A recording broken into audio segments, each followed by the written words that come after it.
Hello, everybody, and welcome back to another episode of Nerd Soup. I am Reuben, formerly known as Beau Oliver, joined here today with Aaron. Actually, I want to point out that I've actually never been Beau Oliver, for the record. And we are back to review Joker 2, or in French, they're calling it Folie, the sequel to the 2019 Joker film from Todd Phillips starring Joaquin Phoenix. Aaron, you had something to chime in there? No, I was just agreeing with your French translation as a Francophile myself. Francophile? Oh my God. Are you supporting Frexit? Is that a thing? Yeah, it might be a thing. I don't know. I didn't even know what Brexit really was. I pretended to be in the know about that. Don't be afraid to get up on that mic. Real intimate, real close. How's this? That is actually, that is better.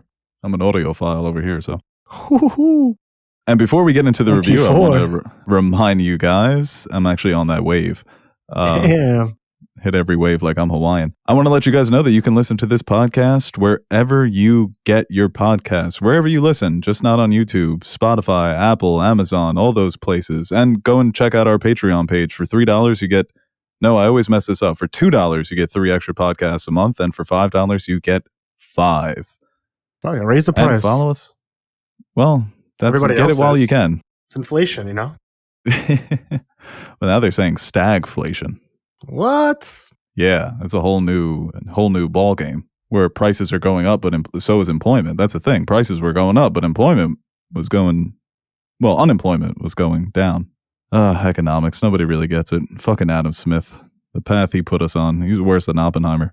And follow us on social medias at Nerd Soup, at Beau Soup, at Nerd Soup Monkey across most socials these days. And happy retirement to Danny Green, Long Island legend. Yeah, no, it's sad. One of only 4 players to win a championship with 3 separate teams. Where people were making a big deal about that when they thought Kawhi was going to do it with the Clippers. They were like, oh, he'll be the first player to lead 3 teams, 3 finals MVPs. And then LeBron did it and nobody talks about it as an accomplishment. Funny how that goes. The LeBron tax, I like to call it. Bronflation? Leflation? People said we weren't going to bring that back, but look at us. We always find our way home. All right, Joker 2. This movie has people talking. I mean, it's the Joker. He's one of the most iconic characters. He's gotten into some fights, some scuffles over the years with our buddy, our pal, friend of the show, Batman, a.k.a. Bruce Wayne. Shh. So, yeah, no, it's got a lot of people talking, just like the first one. And the first one was more warmly received. It was nominated for Oscars. Joaquin Phoenix obviously won. Todd Phillips was nominated Best Picture. It made $1 billion at the box office, highest grossing R-rated movie of all time until Deadpool and Wolverine came out. So, of course, they were going to do a sequel because these companies can't help themselves. And it didn't feel like a movie that necessarily needed a sequel with Jokum. I combined Joker and Arkham. More Odom. That would be, talk about a problem. If Joker was 6'10" with a handle. No, Joker finds himself in Arkham. He's been locked up after all the terrible things that he did. He killed Robert De Niro. And here we are. Movie literally picks up right where the first one ended off. The 6-month-year-old child fatherless. Oh my God. Yeah, that's true. I totally forgot about that. It's kind of immoral, but that's neither here nor there. Yeah, so Aaron, I'll let you start it up because everybody knows that you're a big Joker baby guy. Big Joker head. Yeah. You do love to joke.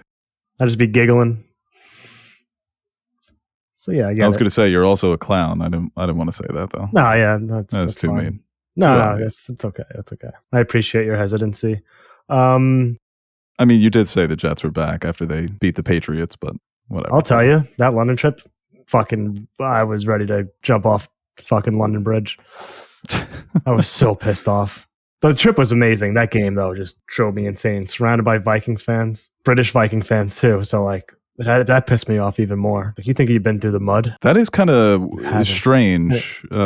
British person supporting the Vikings after what the Vikings did to Britain. Yeah, and America too. Double whammy. I guess they're over it. Whatever. Yeah, it's been a while. But yeah, Joker.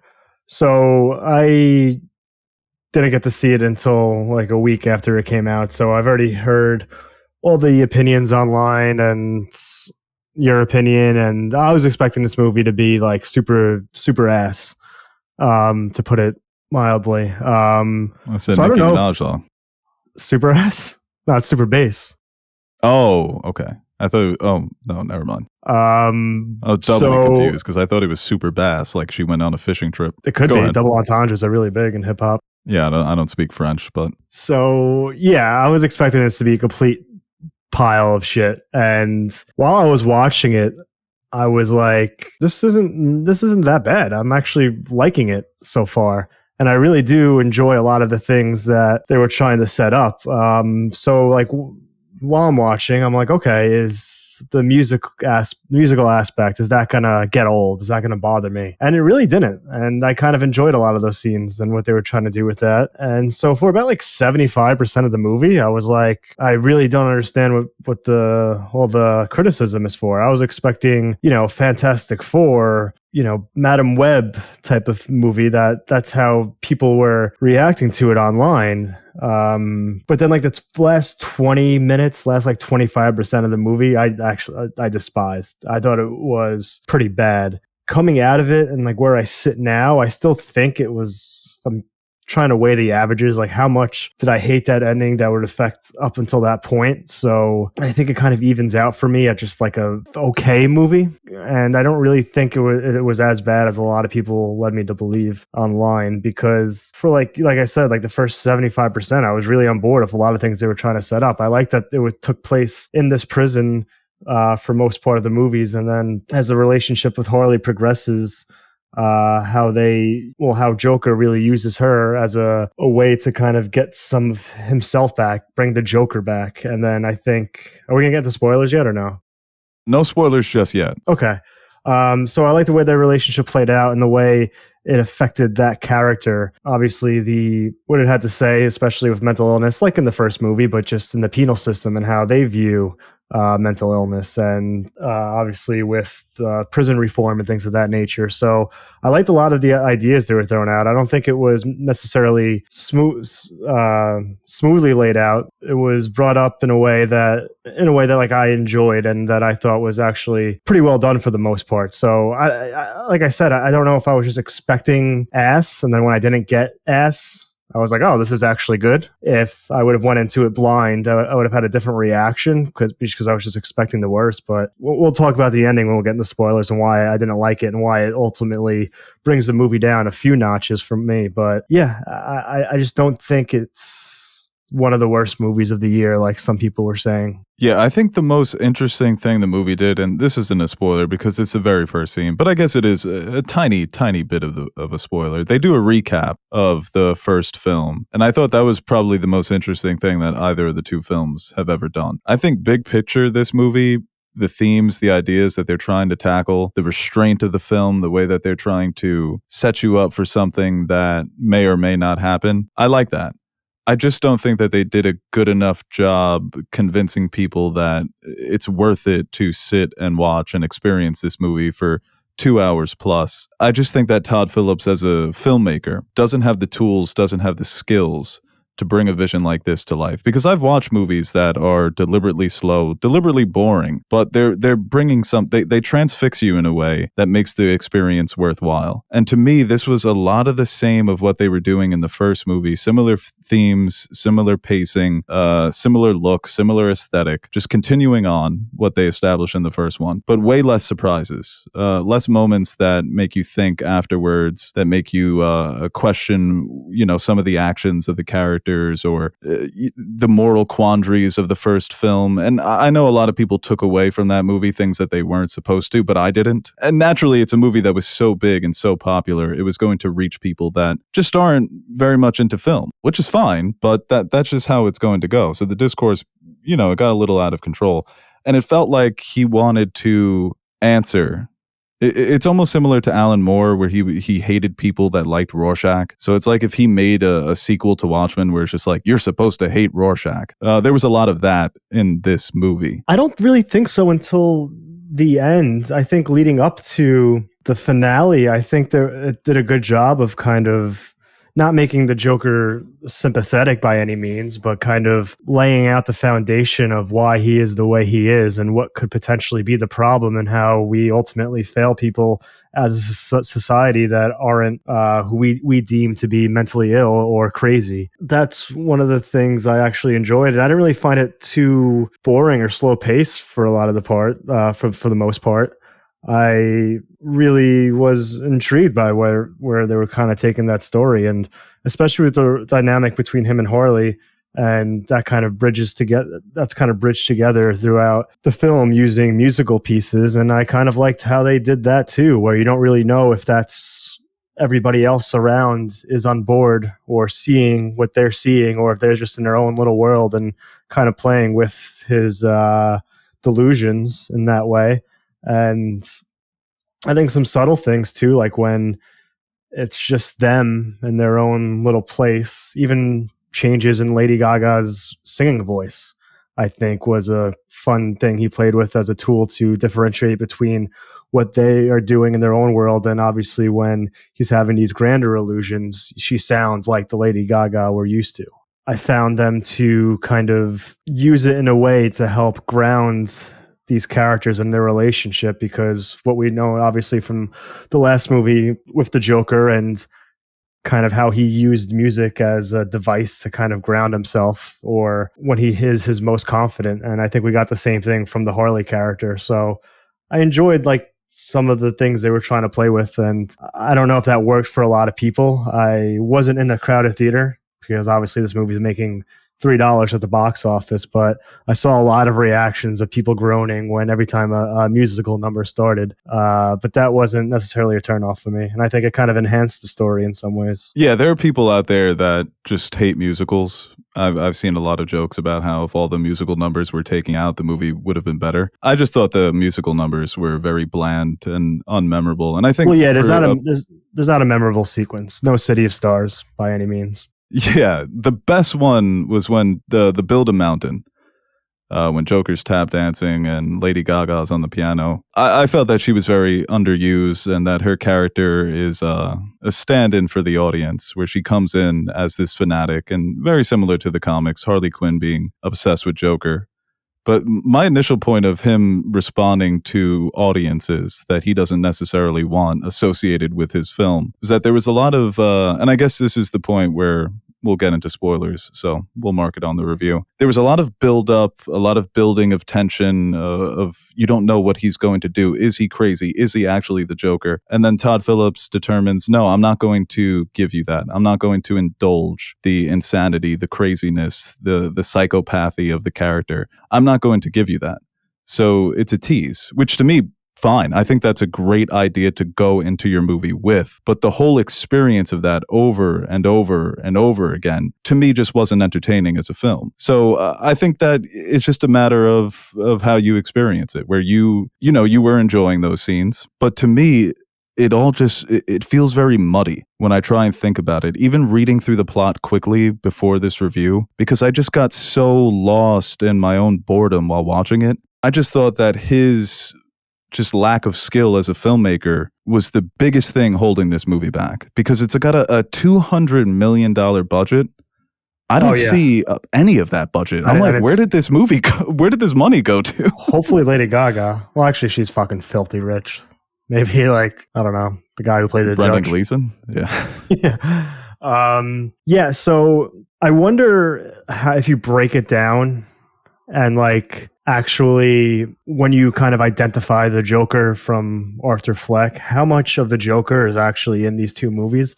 And I think my ultimate issue is these movies shouldn't be, obviously this is where all the hype comes and all the money comes from, but at the end of the day, I don't think these are necessarily Joker movies. And I think this sequel, maybe not the first one, but especially this one, would have benefited if it was just completely detached and separated from Joker entirely, and it was just its own thing.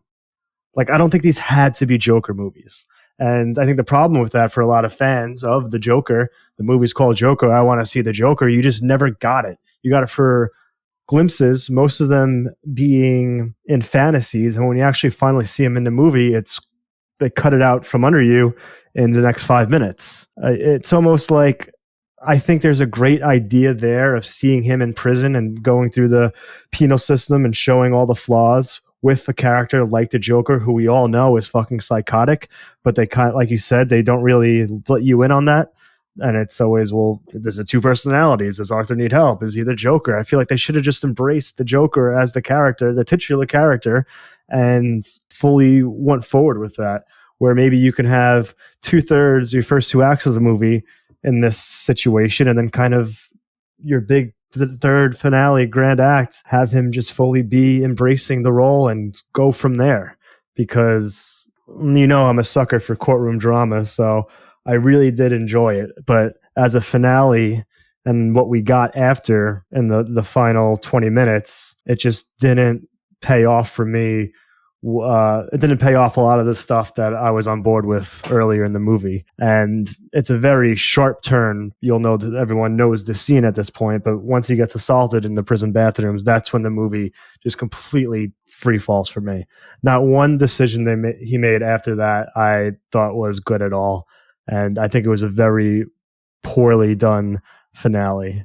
The last shot is like the final straw where once the credits rolled, I'm like, oh God, now I can see why it's not getting the most favorable response from people. But I now looking back and reading other reviews, because I didn't really dive too much into it before seeing it, I found that a lot of people weren't on board up until that point either. So it's like, right, even the people it might have resonated with and worked for in the beginning, I think you cut it in half again when you come to that ending, because that was just pretty bad in my opinion, because it's just not the Joker. And I hate to be like, oh, that's not my Joker. And I like when artists take liberties with certain characters, but I feel like it would have been better served if it wasn't the Joker, if it wasn't just a Joker movie, because there are parts, especially when he's finally in the courtroom with the makeup, that I thought were fucking fantastic, and he has his confidence back.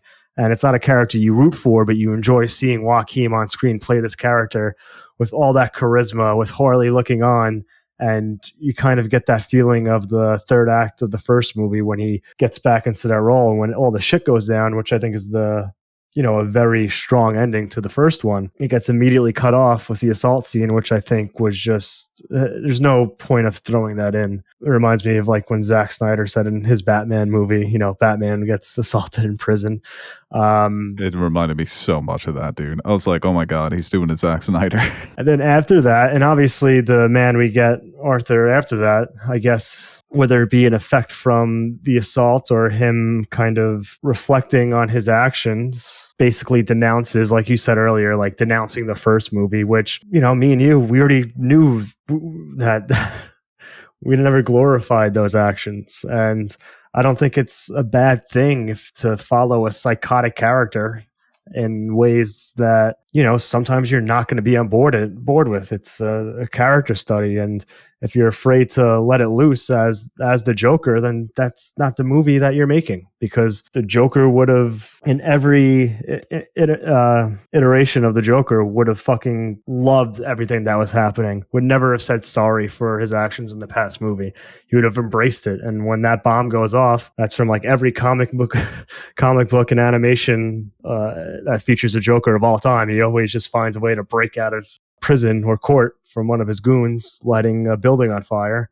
And that would have been just a great moment for him to go out and just be unleashed on Gotham, fully embracing who he is as the Joker. Yeah, like I said, it's weird because you seem to like the movie more than me, but I like it's not that I like the ending, but I'm kind of not as down on it as you are, because I don't mind the idea of building up to him rejecting the Joker persona. But the whole movie, I don't mind when artists respond to audiences or fans or critics in their art, but the entire movie is a response. And in order to make that response an entertaining movie, I have to be convinced of the fantasy that you're trying to sell, that there's possibly two personalities at play here. And I was never under the impression that Arthur Fleck and the Joker were two separate personalities. That's something that if they really dived into that, and if there was more surrealist, abstract aspects of the movie, then maybe I can be on board with it. And then the ending is just it comes out of nowhere. And as you said, it's a referencing the comics where the Joker always finds a way to wiggle his way out of these sticky situations. This isn't really wiggling. This is just blowing up the entire city block.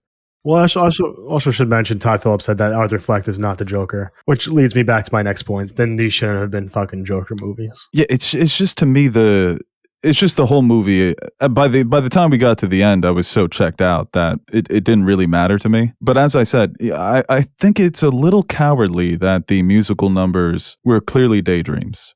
Except maybe the one when he's doing the interview with the journalist, when he sings the song to Harley and then he's watching back with all of his fellow inmates.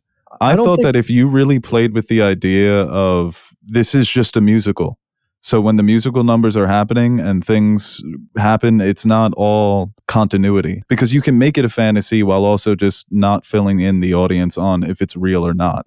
To me, there was never a divide. There was never a wall. There was never a curtain I was peeking over thinking, is this reality? Is that reality? What's real? What's fake?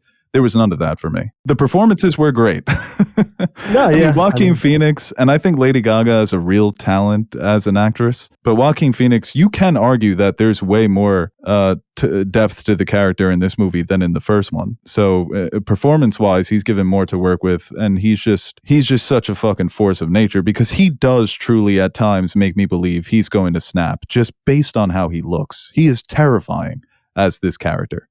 No, but he's then he could be good. the sweetest, gentlest, most vulnerable, empathetic soul out there. So, to your point that they do, they make him way more sympathetic in this movie than even in the first, because he's not really committing crimes in this one.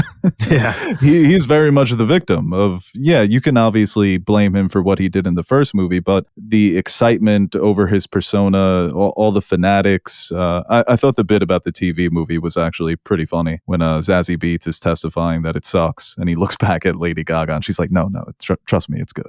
No, there are a couple of pretty funny moments too. And like you said, the multiple personality thing, I guess you can argue when he puts the makeup on and he just has shoulders are back a little bit more, stands at a higher posture.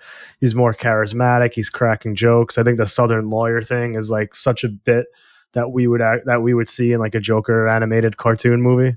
So funny. That was really funny. That was the Joker I wanted to see. And then I think it all kind of falls apart for me, especially at the end. I think that tease for the other Joker was, I don't know, that was pretty bad. The guy who kills him in jail. Right. And cuts his mouth. So apparently Todd Phillips wanted Joaquin Phoenix to do that in the first movie, and Christopher Nolan tapped him on the shoulder and said, not happening. But since Nolan and Warner Brothers no longer have that relationship, apparently Warner Brothers told them, go ahead. But no, that is, I can't even get too hung up on that, because when he says oh, he's not the Joker, I'm just like, you're wrong. He is. He just starred in 2 movies called Joker. He is the Joker.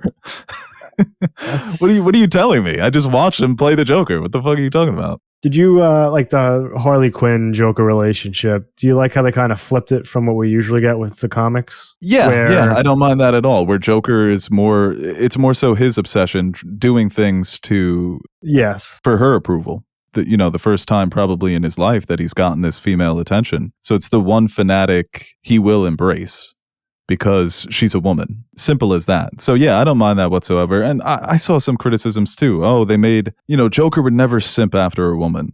Joker would.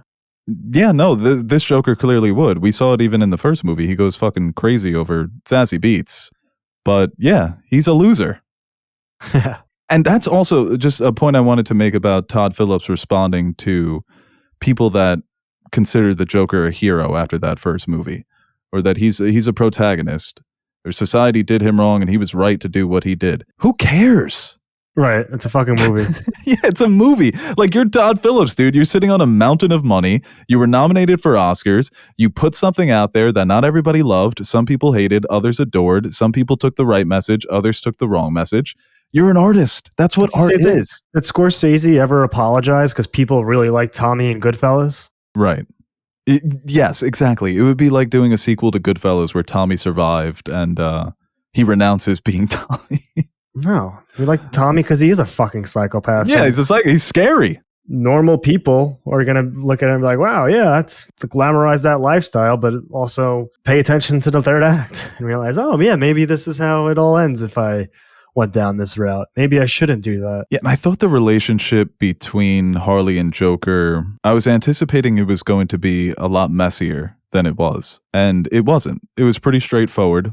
I don't think Harley Quinn does anything in the movie that... It's like when Joker had that first confrontation in the subways in the first movie, that was a wow moment. That shocked me because I wasn't expecting it. And I kept expecting the unexpected from Harley Quinn's character and Joker, of course, but also Harley. I was like, what's going to be the thing that she does that disgusts you or disturbs you or distresses you in some way where you go, yeah, that's Harley Quinn. That's someone who's on his level, just as psychotic, because they do make the case that she is crazy.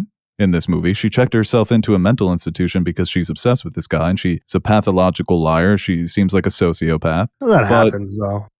No, it does. Yeah, been there. But I was just waiting for that one iconic Harley moment, especially when it's R-rated, especially with the tone that they were keeping from the first movie, that nothing's off the table. That these characters could and would do anything at any moment if they're provoked or if they're bored or they just want to have fun. So that never happened. You've seen the shot in the trailer of her making the smile out of blood. Right. Yeah. Like you're thinking, what's that going to be? Yeah. Why did that happen? And these really, and people were complaining about Harley's character too, and I get that as well. The same reason why I criticize the third act is what they did with the Joker, but I guess these characters just aren't those characters that we've come to know for all this time. It's like, yeah, they completely switched to dynamic, and even the idea, which I do like, I think the ideas kind of do work, that she is from privilege, and she kind of made up this facade to basically ingratiate herself with people, or idolize the Joker, but kind of put on a mask to pretend to be part of this group that idolizes him, that are from situations like Arthur Fleck, had to grow up in that apartment complex. They couldn't just buy it just for fun, and I think that's an interesting idea. Like I said, I do think, looking back at it now, what hurts this movie for me a decent amount is just that it's a Joker movie when it clearly isn't. It should have just been called Crazy Man Clown Face. If this was Crazy Man Clown Face Part 2, I think people would have been like, hell yeah, this movie rocks. You're definitely not getting the French title. That's why you call it Joker. First, because people know the Joker, and then you get to do a little creative subtitle. But yeah, Harley coming from privilege, pretending that she's something she's not. Once again, stand-in for the people that took the wrong message from this movie. The imaginary grievances that people have against society. But I felt like at the end of an experience like that, between these two characters, where Arthur realizes he's being manipulated, that as a member of the audience, you would hate Harley for what she's done to him, because he is a man that is just being manipulated by all these different sides, the fanatics and Harley and his psychiatrists and the media, that at the end of it, you hate Harley the most. Yeah, do you think she's the villain? Yeah, exactly. That you hate her as the villain of this story. And by the end of it, when she's pissed off and she storms out of the courtroom, I was kind of on her side. I'm like, you ended the fantasy. And that's kind of boring. It's kind of like a microcosm of the film, like other people who didn't like it too in this movie. It's like, I'm leaving. Yeah. Like, you're not the fucking Joker. Why did I waste my time here? Right. And which is like a reflection of people's reactions. That's the galaxy-brained point he wants to make, but to me, the build-up to that moment is just, it's not clever enough. It's not creative enough. I've been clamoring for the anti-superhero movie, the one that maybe you don't hate the genre, but you need, somewhere in your heart, you do have so much contempt and hatred for how popular it is, for how people always take the wrong message, how superhero movies tend to always be just propaganda for the military. Really fucking take some shots at what the superhero genre is. And I think that this movie was trying to do it, but those punches don't land. I want it to be punched, rib shots, fucking. And I never was. I was just waiting for Harvey's face to get blown off too. Oh yeah, dude. Well, it's funny because him and the doctor who diagnoses Joker from the witness stand, two actors from industry. So I watched it with my mom, and both times she did the Leo meme. Yeah. She pointed at the screen. So I'm like, oh shit. So that was fun. But yeah, no, it looks like he got half of his face blown off there at the end, right? Yeah. Fun little Easter egg. He's very proper, Harvey Dent.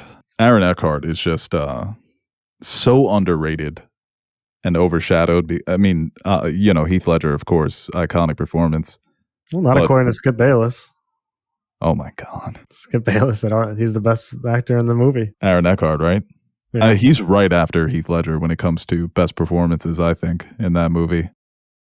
Yeah, I remember Skip saying Jack was better. That's what I kept waiting for in this movie. I'm like, man, Jack Nicholson's Joker would have had so much fun at this trial. Right. Like he was having fun, and like I feel like I needed more of the Southern lawyer bits. I needed more bits and gags like that. I think that really could have helped the experience.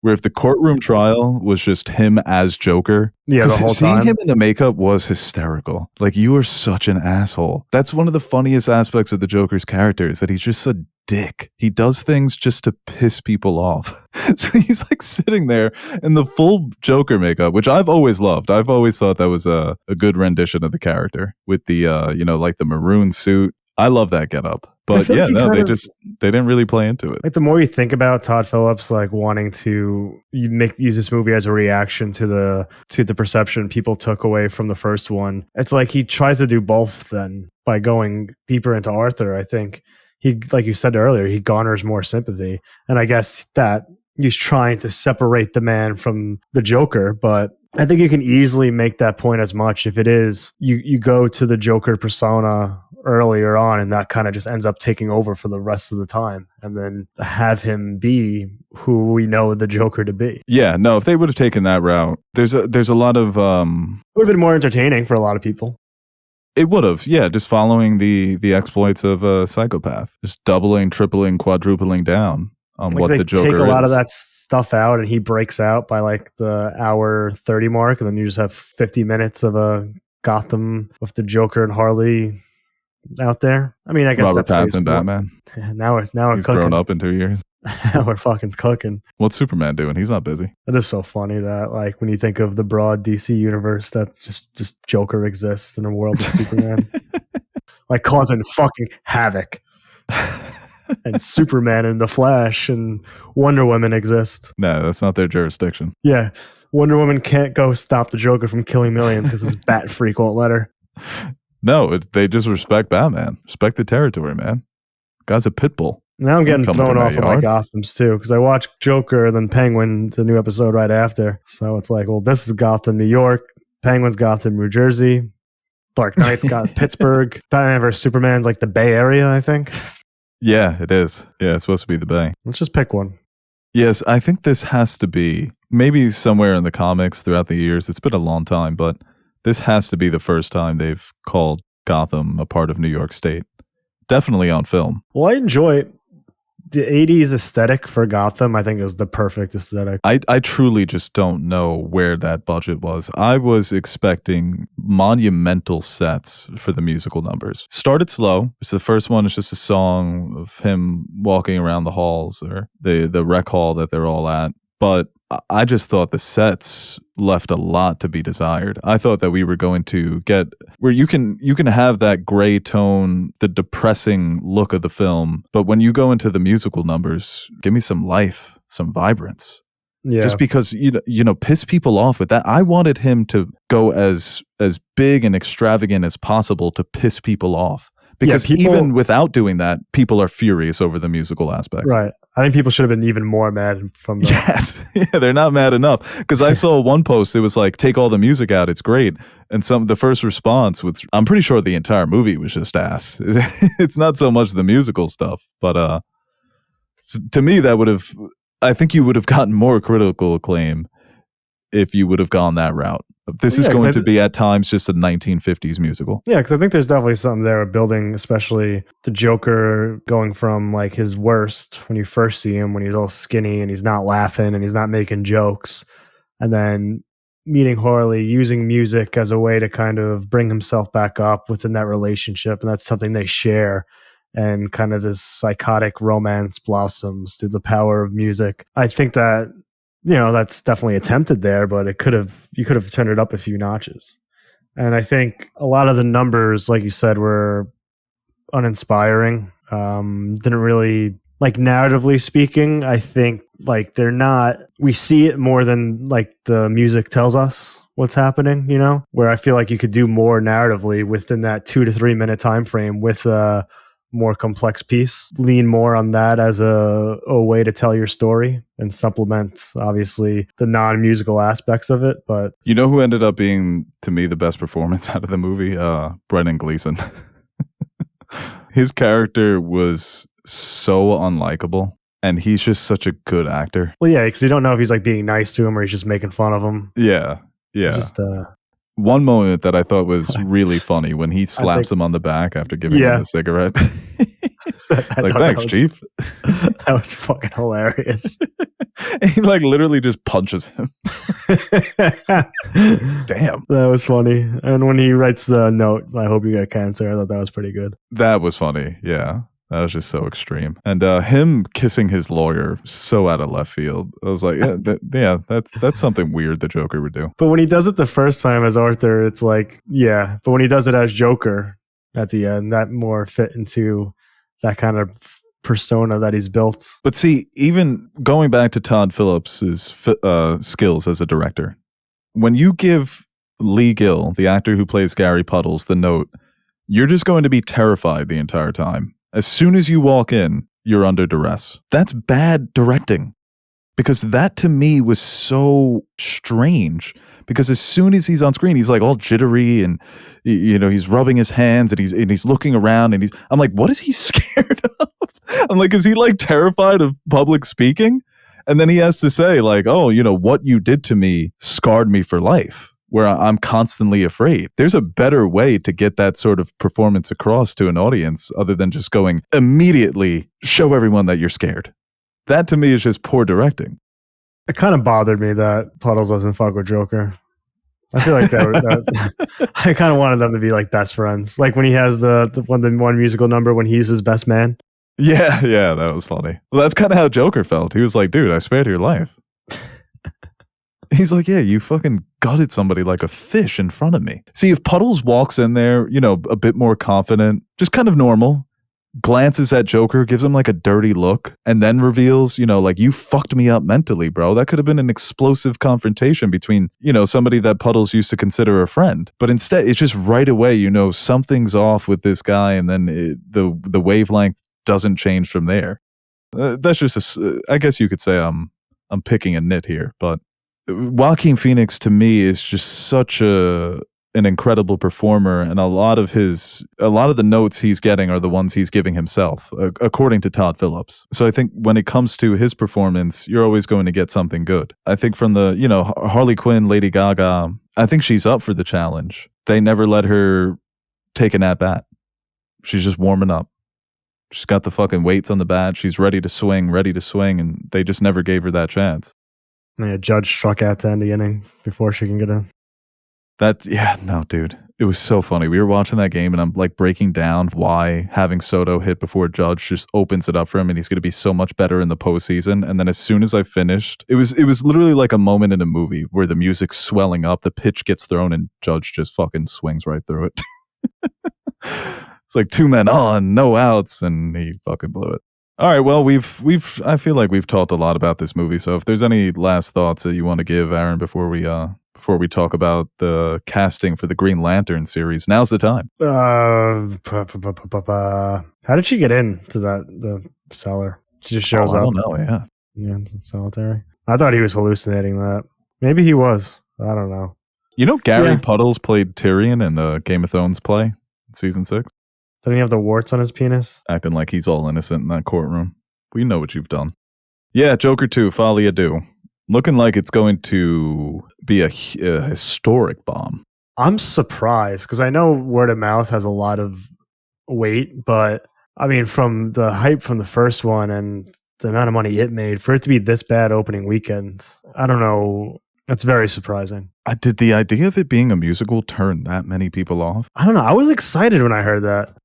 Yeah, and the hype machine is just dead on arrival because it looks like it just never built up enough anticipation from audiences, from people who saw the first one. It was never critics love it, audiences hate it, or audiences hate it, critics love it. It's like now we all kind of think this is pretty bad. Right, and even, the lead up to the first movie when we got that very first teaser of Joaquin Phoenix just standing still and the light changing and the makeup shining on his face. That went viral. People were going nuts over just that. Yeah, I almost crashed my car. The promotional materials just didn't garner that same buzz for whatever reason.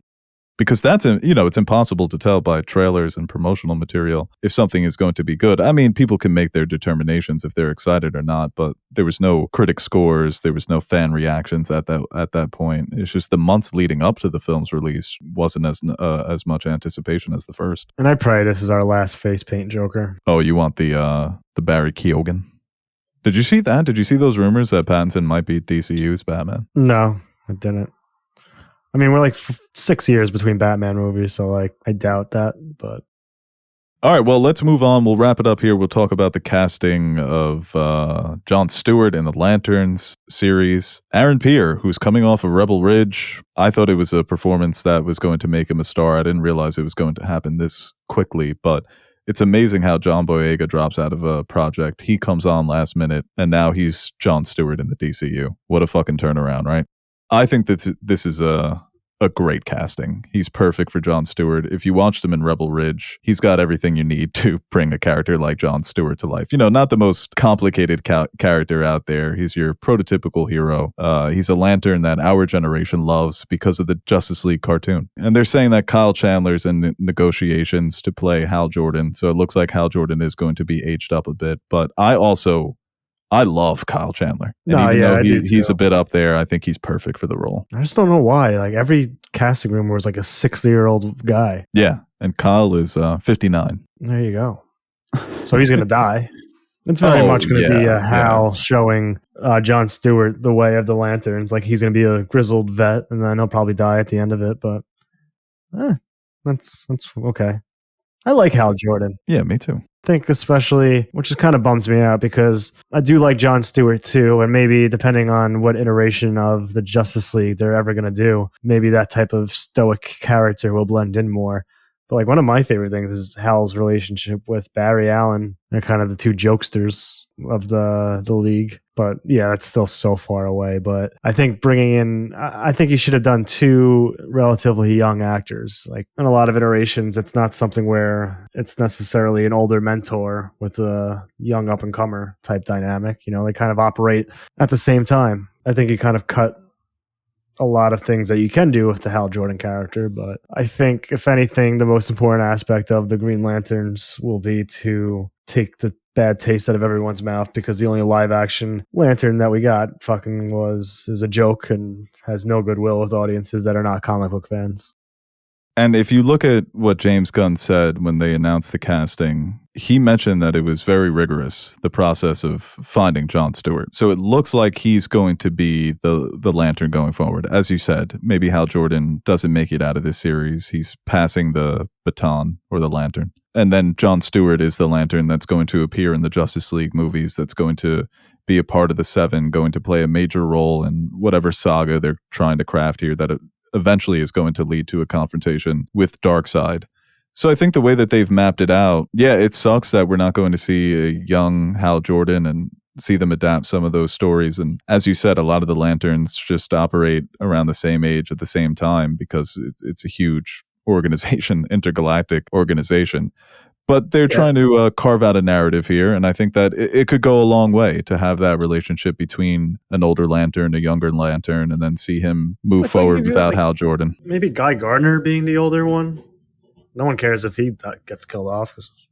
Fucking right. Guy Well, Gardner. This is also because you have to take into account the casuals. This is something that potentially could appeal to people that I know that aren't steeped in comic book lore, and I'm going to tell them like, hey, Hal Jordan? He's 60 in this. They're going to be like, okay. Is that supposed to mean something to me? I'm just doing old Guy Gardner, then you have Hal and John coming up. Right. But the way that they adapt these stories, they can just they'll give you the stuff that they do with Hal Jordan, and they'll just give it to somebody else. Also because there's so many new Lanterns in the comics that are pretty cool. Well, just like from I forget what the movie's called, but when he's like Green Lantern is going to fight Darkseid. It's like, all right, time for the light show, baby. And he just gets pummeled by his goons. Yeah, they just Darkseid tosses him, and then fucking parademons come out of nowhere and just start punching them, pounding on them like Flats did to SpongeBob. But you know what? I didn't realize that the team behind this Lantern show was so stacked. So you have Chris Mundy coming over from Ozark. He was an EP. Then you have Damon Lindelof from Watchmen and many other projects. And Tom King, who is, if anybody out there knows any work by Tom King, you know he's an awesome comic book writer. So Lindelof and Tom King are co-writing the series, and Mundy is the showrunner. That's why you get James Gunn in charge of your cinematic universe, because he's going to pull from all these different places. Oh, you did a good job on Ozark. Damon Lindelof, a lot of people know who you are. Tom King, not quite as big of a name, but I'm familiar with your work because I've read your awesome comics that have inspired Batman movies and WandaVision. He literally wrote the WandaVision comic book. So that's an awesome team. And I the more news I get out of James Gunn's DCU, the more excited I am, because we're getting some leaks out of Superman that the people who have seen it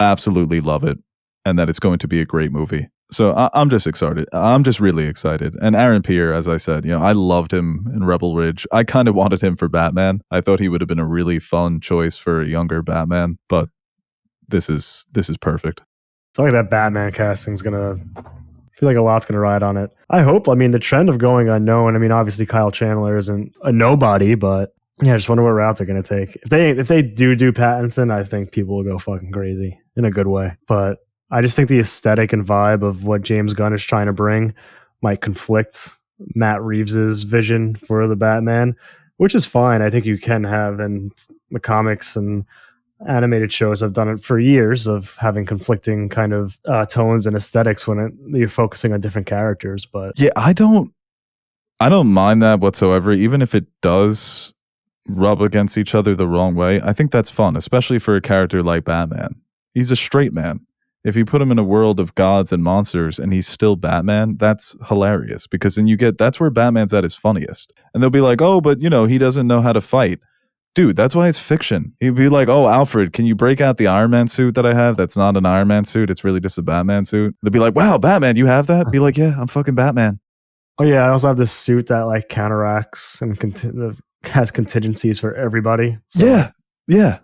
And he only shows up in Justice League movies. If they're going to do Batman in the DCU, I would never want him in any other body's movie unless it's like Etrigan the Demon or Zatanna, because Batman fits in those stories when it's fantasy horror. So this idea that it's too grounded for the Justice League, that's why it's fun. That they make that point in the comics too. They're like, what the fuck is this human doing in the Justice League? It's like, well, I'm Batman. But either way, I mean, even if they do go with an unknown, I do think that maybe Pattinson's not thrilled about the idea of playing Batman for the next 15, 20 years. It doesn't really seem to fit his vibe. And he's having so much fun with building out this Batman universe of wanting to introduce multiple villains and possibly Robin, a young Robin, being accurate to the comics. I think his focus is there. But you never know. Especially with Pattinson's, like the technological, like there's a clear difference between what Pattinson's gadgets do and what Ben Affleck's could do. Like I don't see the Superman stopper in his closet. I'm just trying to think of like not low budget, but just minimalist contingencies for each Justice League member. Like the Flash is just like an invisible, like a very thin, clear piece of string, and he just trips into like a dugout hole with leaves covering it. Just real Home Alone type of contingencies for all the Justice League. You get Superman his pair of reflective glasses for his birthday. It's like, oh, these are nice. So every time he tries to do heat vision, it just goes right back into his skull. That would actually be kind of sick. How does he? Doesn't he put something on Flash where it's like if you stop moving, your heart will stop or something shit like that? It's something crazy, something wild. I think he would be much better suited with the string. All right, guys, we're going to end it there. That's our review of Joker Folie Deux, and also talking a little DCU news. Thank you for listening. Thank you for sharing. Thank you for liking and subscribing and following us on social media. Thank you to all of our Patreons for pledging. And you guys are like our little Joker fanatics. If we're ever in a pickle, you know what to do. Actually, I'm not putting that out there. Don't do anything. Aaron. Yeah, let me fry. No. Right. You find yourself in any pickles lately? Emotional pickles. Ah, the worst kind. Yeah. The Jets are really bad for my mental health, I'll be honest.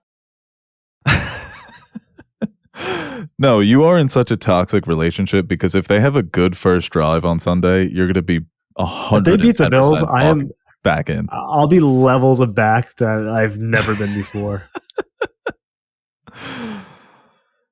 Oh, God. All right, guys, we'll be back pretty soon. We got some shit What's cooking. next? I don't know. Movie-wise, I'm not sure, but TV-wise, Rings of Power, Oh boy. which is ass again. It's unfortunate. Sauron's still sexy, though.